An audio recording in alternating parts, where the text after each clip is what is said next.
ဒီတိုင်းနေလို့မရတော့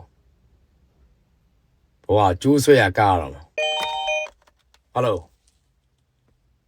အေးဒီမှာတရားစခန်းထွက်လာတာဘာဖြစ်လို့လဲဟမ်မင်းတို့ငါကြောင့်သိပြီးသားပဲအပူမပြောနဲ့နော်အပူမပြောနဲ့ငါလည်းခုမှကုသိုလ်ကောင်းမှုလုပ်ပြီးထွက်လာတယ်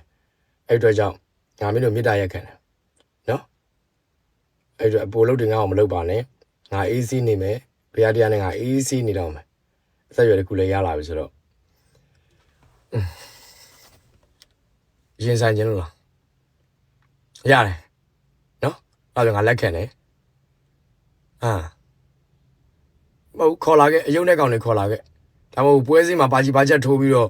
8000 1000နဲ့ထိုးတဲ့အယုတ်တွေနဲ့မလာနဲ့နော်တကယ်ရာကူစားလို့ကောင်တွေခေါ်လာခဲ့နော်စောင့်နေမယ်မဟုတ်ခုမှအင်းရှိရောက်တာโอเคလေရတယ်လက်ခံတယ်နော်အေးဟုတ်ပြီ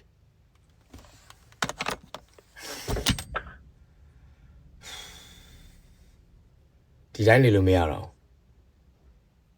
ဘဝကျိုးဆွဲရကားရတော့စခဲ့ပါလေဘယ်တက်နိုင်မလို့ဟုတ်လား